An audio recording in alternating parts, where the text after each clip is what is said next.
Bonsoir à tous. Allez, hop là, on va faire en sorte que vous puissiez... Donc, vous voyez bien mon écran. Hop là. Vous arrivez à me voir? Oui. Oui.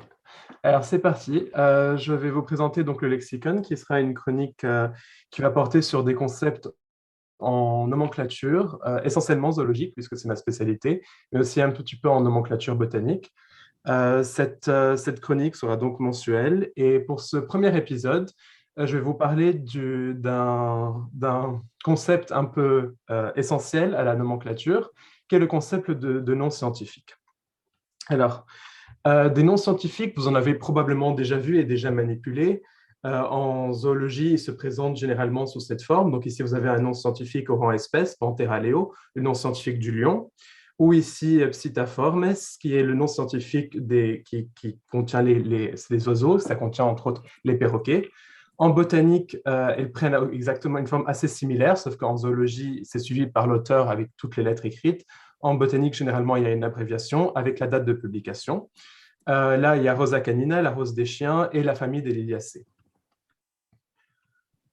Si on s'intéresse à l'origine de ce concept de nom scientifique et à quel moment exactement dans l'histoire il a émergé, c'est très difficile vraiment de placer une date limite parce que à l'époque de Linné, par exemple, la totalité des productions scientifiques ou presque étaient en latin. Donc, pour réussir à séparer des noms scientifiques de ce qui pourrait être autre chose que des noms scientifiques serait moins évident qu'à l'heure actuelle. Alors, par confort, on va donner à Linné la paternité de ce concept et s'intéresser à comment lui concevait les choses. Dans Species Plantarum, Linné décrit trois types de noms: des nomen genericum ou genericum, des nomen specificum legitimum et des nomen triviale. Les nomen genericum chez Linné, donc ici vous voyez un exemple, ici c'est l'exemple du hou, le hou, la plante qu'on sort à Noël. Ilex, elle a donc un nom de genre. Ce nomen genericum est directement parent du nom de genre, du genre qu'on connaît aujourd'hui. Et puis suivi par une petite description, Foliis, Oatis, Acutis, Spinosis, qui est ce que Linné considérait comme le nom spécifique. En fait, Linné était héritier d'une façon de penser médiévale qu'on appelle la scolastique et pour qui la définition faisait partie de la vérité. Donc, on pouvait accéder à la vérité par la définition. C'est pour ça qu'il y a cette idée de légitime dans cette description et c'est ça qui va vraiment circonscrire une espèce et donc lui donner une certaine existence.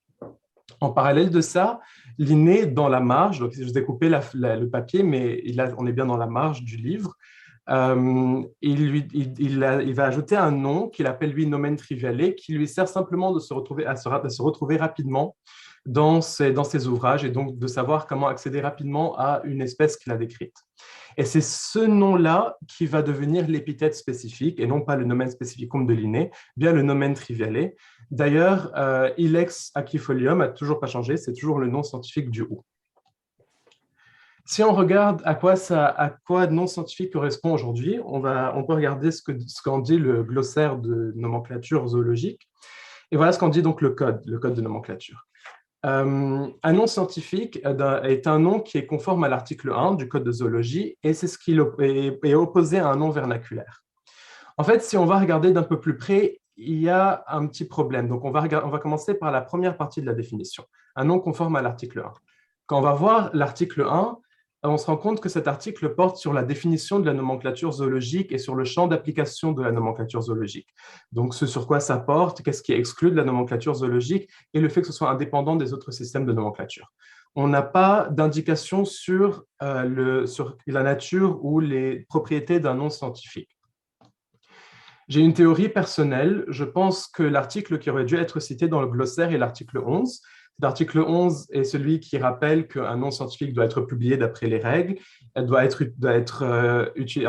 écrit en utilisant l'alphabet latin plus quelques lettres supplémentaires. En fait, il doit être décrit en utilisant un alphabet QWERTY anglais, pour faire les choses simplement, écrit.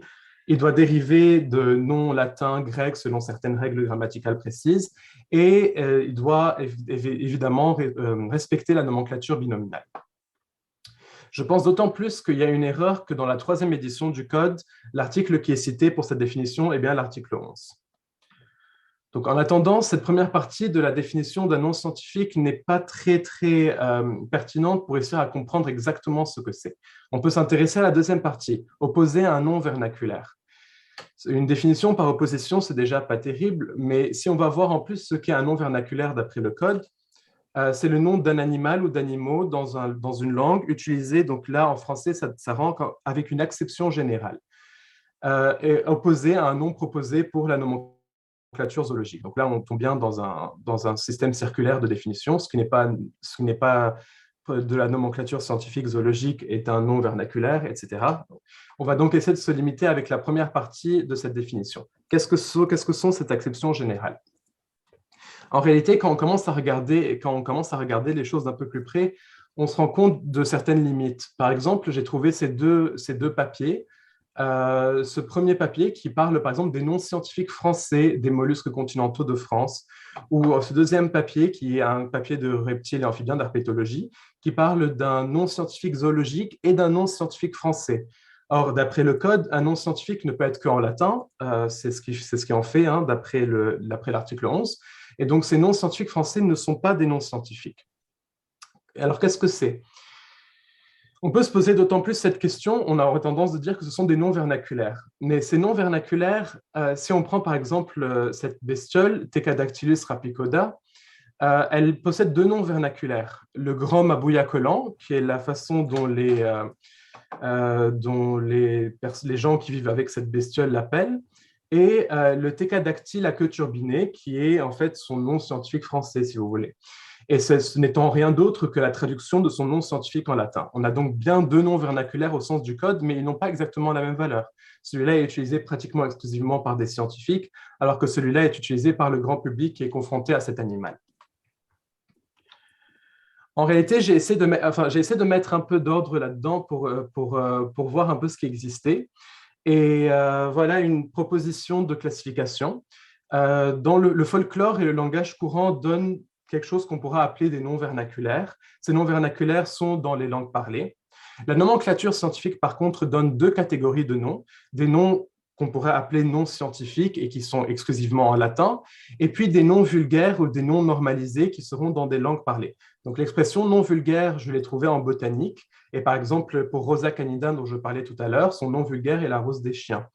Les noms normalisés, par contre, c'est encore quelque chose d'encore plus entre les deux, puisque, par exemple, en ornithologie, il y a une commission internationale qui régule la façon dont on donne des noms français aux oiseaux et qui puise une partie de ces noms dans les noms vernaculaires et une autre partie de ces noms dans la traduction en français de noms scientifiques en latin. En dehors du français, on retrouve d'autres types de difficultés. Donc, là, je vous donne comme exemple la classification de Buffo du crapaud commun sur Wikipédia. En français, vous avez bien sa classification avec des noms scientifiques en latin, mais dans d'autres langues, cette classification va basculer avec l'alphabet et donc avec la langue propre de ces langues autres. En fait, en ayant jeté un coup d'œil assez rapide, toutes les langues provenant du latin, espagnol, italien, anglais dans une certaine mesure, et même exceptionnellement turc, c'est un peu l'exception, vont présenter leur classification en latin, mais toutes les autres langues, a fortiori, si l'alphabet utilisé n'est pas l'alphabet latin, et présenteront leur classification dans des langues, dans la langue propre. Et la difficulté étant qu'ici, on est bien pour la plupart de ces mots-là, on a bien des traductions littérales du latin, donc on est dans la catégorie du nom scientifique russe ou du nom scientifique arabe. Ça pourrait être d'autant plus, c'est pareil pour les Japonais, pour les Coréens, ça pourrait être d'autant plus mis en avant parce que ce qui est écrit d'ici en russe, c'est nom scientifique international. Donc, ça laisserait sous-entendre qu'il y aurait des noms scientifiques non internationaux. Si vous avez peur de vous tromper ou d'avoir des difficultés à communiquer exactement ce que vous voulez dire, vous pouvez utiliser un terme qui est le terme original que Linné utilisait, qui est tout simplement nomen, un nom en latin. Alain Dubois a proposé en 2000 une définition, un nom scientifique tel qu'il est défini et régulé par le code. Donc, lui parlait du code de zoologie, mais ce serait parfaitement possible de l'étendre à la botanique. Et donc, l'avantage étant que nomen étant en latin, pluriel nomina, on est sûr qu'on parle à chaque fois ici d'un nom en latin et pas de ces autres possibilités de nommation des animaux et des plantes. Comme tous les concepts dont je vous parle dans mes présentations, vous pourrez les retrouver sur le thésaurus de la nomenclature, donc ici zoologique, sur la plateforme Lothaire. Je vous ai mis un lien en bas. Merci beaucoup. Merci, Élie. Alors, je n'ai pas vu de questions dans la conversation, mais si certains d'entre vous veulent prendre la parole, vous pouvez. Hein.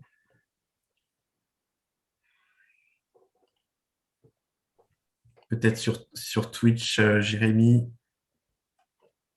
Non, sur Twitch, les gens sont très contents. Ils remercient cette belle présentation, mais il n'y a pas de questions. J'ai une question de Nicolas dans la conversation, mais je ne suis pas sûr de comprendre. Voilà, non commun. Est-ce que non commun veut dire non vernaculaire ou vulgaire? Parce que tu avais abrégé V.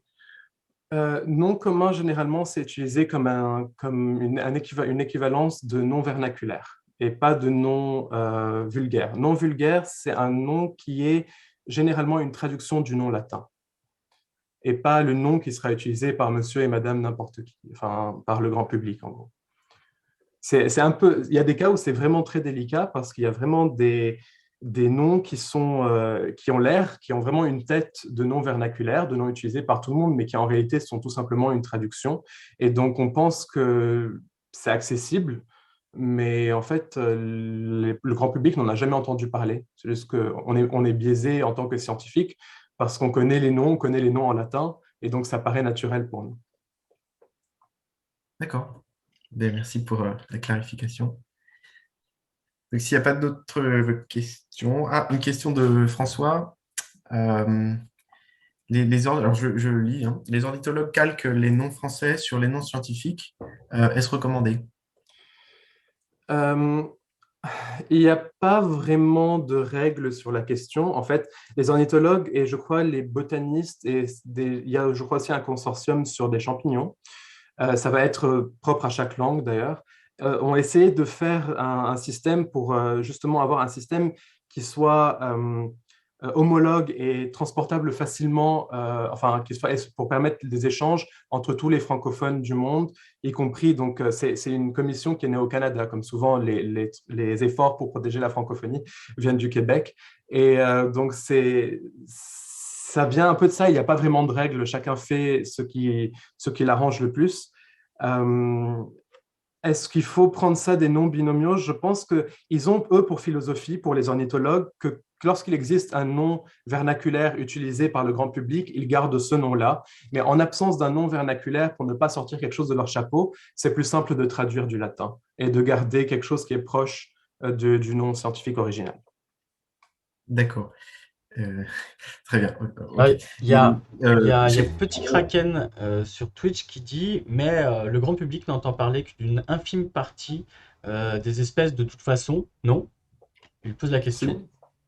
Si, tout à fait. C'est pour ça que ce genre d'initiative, comme celle des noms vulgaires ou des noms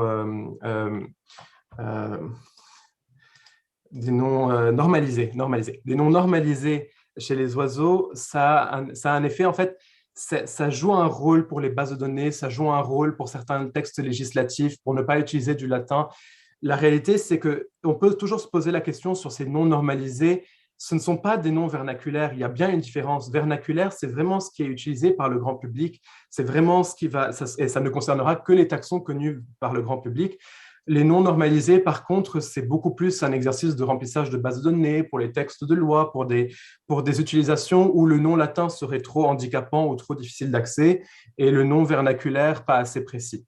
Les noms normalisés suivent quelques règles, par exemple l'idée qu'il ne doit pas y avoir d'homonyme ou de synonymie, qui sont des règles qui sortent de la nomenclature scientifique stricte. Mais c'est encore très limité aux oiseaux qui ont quand même un attrait pour le grand public et quelques autres groupes, ce n'est absolument pas généralisé en zoologie. D'accord. Il y a dans la conversation une petite mise au point sur la francophonie de Patrick. Et Gérard a remarqué, j'avais remarqué aussi que dans ce que tu présentais sur les pages Wikipédia, dans la page russe, il n'y avait pas de parenthèse autour de l'inné. Oui, tout à fait. Alors là, c'est une erreur de nomenclature, mais c'est quelque chose qui n'est pas toujours respecté. On met des parenthèses autour du nom d'auteur et de la date lorsque le nom scientifique, lorsque l'épithète spécifique a été bougée de son genre original. Donc, Linné avait décrit Bufo-Bufo dans le genre Rana, Rana-Bufo. Et donc, comme il a ensuite été déplacé dans le genre Bufo-Bufo, on devrait mettre des parenthèses autour de Linné. C'est dans le code. C'est pas toujours respecté parce que pas tout le monde connaît cette règle. D'accord. Ok, merci. Et une autre question de Bouziane qui nous demande comment gérer le fait qu'un nom vernaculaire puisse correspondre à plusieurs noms scientifiques ou ne correspondent pas à la même espèce en fonction du lieu. C'est bien toute la difficulté et c'est pour ça qu'on a un système de nomenclature, c'est pour éviter cette difficulté parce que les scientifiques se sont rapidement rendus compte que les noms vernaculaires n'étaient pas suffisants pour ne pas avoir justement des problèmes d'homonymie ou de ne pas savoir en fait si je parle d'un cerisier, est-ce que je parle du même cerisier que mon collègue qui est au Japon, si je parle d'un tardigrade, est-ce que c'est le même tardigrade ou la même espèce ou exactement la même chose que mon collègue de l'autre côté, même de l'autre côté de la chambre.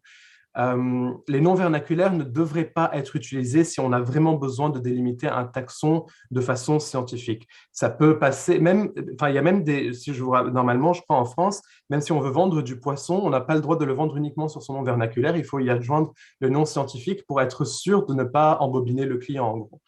Donc, ça a une importance et si on veut être précis sur le taxon que l'on veut désigner, mieux vaut utiliser la nomenclature scientifiques et non pas les noms vernaculaires. Ok, donc ça répond à une remarque de Donald, effectivement, sur les noms commerciaux. Donc voilà, c'est la preuve que mettre un nom sur un concept, ça a beaucoup d'utilité. C'est utilisé par beaucoup de gens différents qui ne sont pas forcément scientifiques. Il y a aussi une remarque de Patrick, une petite question de Patrick, qui nous dit qu'au 19e siècle, il était courant de créer des noms de famille sous une forme francisée. Est-ce que c'est toujours valable du point de vue de la nomenclature? Est-ce que le nom est disponible ou pas? C'est un immense problème en nomenclature, les noms normalisés du 19e siècle, parce que en fait, ça venait surtout de scientifiques français qui refusaient d'utiliser le latin après la Révolution, parce que le latin était identifié à l'Église et ils voulaient se libérer du latin. Et par contre, en fait, la commission de nomenclature, notamment en zoologie, alors je ne sais pas exactement ce qu'ils ont fait en botanique ou si ça existe en botanique, mais en zoologie, la commission a très souvent supprimé ou déconseillé, enfin, elle a supprimé, je crois, beaucoup de textes. Donc, supprimé au sens de la commission, ça veut dire qu'on ne peut pas utiliser les noms qu'il y a à l'intérieur. Et donc, généralement, c'est des synonymes plus récents. En latin, qui ont été publiés originellement en latin, qui sont ceux qui sont restés pour la postérité. Il y a beaucoup de littérature, notamment de Alain Dubois à ce sujet, parce qu'il avait beaucoup travaillé sur notamment, je crois, des biberons, des taxons de biberons et de la haute nomenclature des amphibiens qui avaient été, enfin, des taxons supérieurs, enfin, des taxons supérieurs, j'entends ici en nomenclature, donc des rangs supérieurs pour les amphibiens. C'est pas facile du tout, c'est une question assez complexe et normalement la commission tranche et elle n'a pas tendance à trancher en faveur des auteurs qui ont publié en dehors du latin. Ok. Et vis-à-vis de la commission, Nicolas nous disait qu'une nouvelle édition du Code zoologique était en préparation. Mais on attend encore une date. Voilà. Et bon, il va falloir avancer parce qu'on pourrait continuer encore comme ça. Merci à tout le monde pour vos échanges sur la conversation.